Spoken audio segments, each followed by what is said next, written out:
1.76 lakh crores. A number so massive it can fund India's entire education system for years, build thousands of hospitals and transform public infrastructure. Yet this colossal sum wasn't spent on development. It was, according to reports, lost, siphoned away in one of the biggest scams in Indian history, the 2G spectrum scam. The scandal unfolded during the tenure of the United Progressive Alliance, UPA, government. At the heart of the controversy was the then telecom minister A. Raja, who was accused of rigging the allocation process to favor certain companies. The ramifications were far-reaching, leading to widespread outrage and a series of investigations that captured the nation's attention. So, what was the 2G spectrum scam? Let's unravel the full story. To fully grasp the magnitude of the 2G spectrum scam, it's essential to understand the backdrop against which it unfolded. The telecom sector in India was booming, with companies vying for a piece of the lucrative market.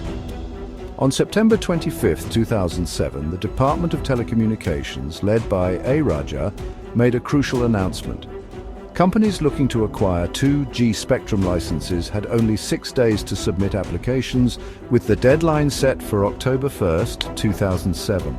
6 days for a multi-billion-dollar industry? That was the first red flag. Usually, the allocation of such a critical resource would involve months of planning, consultations, and transparency. But here, everything was happening at breakneck speed.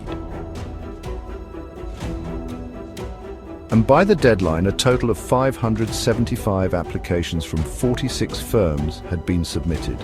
The demand was massive, but instead of following global best practices, such as auctions which had been successfully implemented in countries like the US and the UK, Raja and the DOT decided to allocate the spectrum on a first-come, first-served basis. The problem, this wasn't a queue for movie tickets. This was India's telecom sector, worth billions.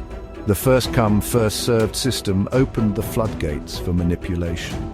Even the Prime Minister Dr. Manmohan Singh seemed concerned. On November 2, 2007, he wrote to A. Raja, urging him to ensure fairness and consider revising the entry fee to reflect the current market rates. Raja, however, had his own plans. He rejected many of the Prime Minister's recommendations, asserting that the first-come, first-served method was fair and transparent. The truth, this wasn't just about spectrum allocation, it was about who controlled the narrative and the money. The Finance Ministry wasn't convinced. They raised concerns about the outdated pricing model being used to allocate the spectrum. See, the government was charging telecom companies the same price as in 2001, a time when India had barely 40 lakh mobile users. By 2007, the telecom market had exploded, with over 20 crore subscribers. Simply put, the spectrum was being sold at dirt cheap, outdated rates. This meant a massive loss to the government and a windfall for private players.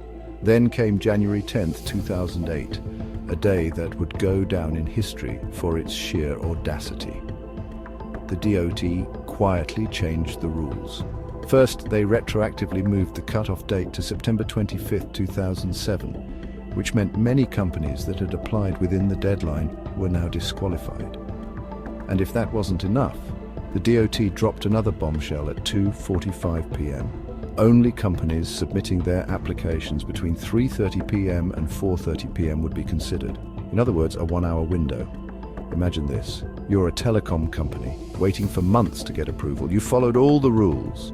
Then, suddenly a secretive new rule pops up, giving you just 60 minutes to submit your application.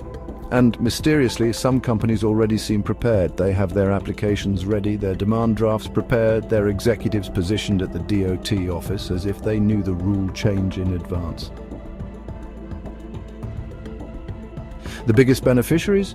Swan Telecom, Unitech and Tata Teleservices, who bought licenses at dirt-cheap prices and immediately sold large stakes to international players like Etisalat, Telenor and Docomo at massive profits. Swan Telecom, which had no prior experience in telecom, was given a license for 1,537 crore rupees. Within months, they sold 45% of their stake to Etisalat for 4,200 crore rupees, a near 300% gain. Unitech Wireless, which also had zero telecom expertise, was given licenses for 1,658 crore rupees. Shortly after, they sold 60% of their stake to Telenor for 6,120 crore rupees. If this wasn't a scam, what was it? By 2009, watchdogs were on high alert. The CVC directed the CBI to investigate, and in 2010, Raja was forced to resign. What followed was an avalanche, raids, arrests, and a scandal that shook the foundations of the UPA government. In February 2011, Raja was arrested and sent to Tihar jail. The Supreme Court took an even stronger stand, cancelling all 122 licenses issued under the scam. The message was clear: corruption in policy-making would not be tolerated.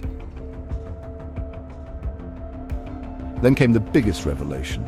The KAG report estimated a loss of 1.76 lakh crore rupees, making it the biggest financial scam in India's history.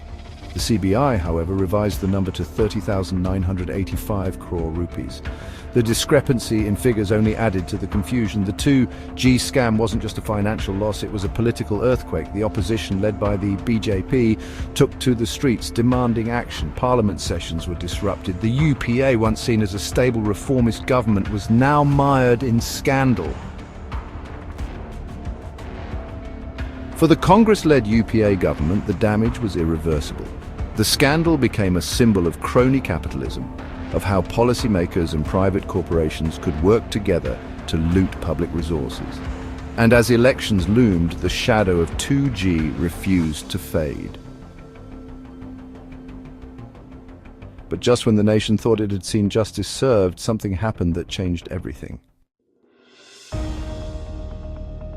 And then, the unexpected happened. On December 21, 2017, a special CBI court acquitted all accused, including A. Raja. The judge stated the prosecution failed miserably to prove its case. A judge even went as far as saying that some people had created a scam by exaggerating a few selected facts to astronomical levels. So was the 2G scam a political vendetta? Or did the guilty walk free due to lack of evidence? Either way, the damage was done. India lost credibility, foreign investors hesitated, and public trust in governance was shaken. The 2G saga is a reminder of how power, politics, and business collide, sometimes at the cost of the people. Thank you for watching Tales of History. We hope you enjoyed this deep dive into the past and learned something new about the events that shaped our world. If you found this video interesting, please give it a thumbs up and share it with others who love history as much as we do. Don't forget to subscribe to our channel and hit the notification bell so you won't miss any of our future episodes. Until next time, keep exploring the fascinating stories of history with us. And remember, history isn't just the past, it's the key to understanding our present and shaping our future.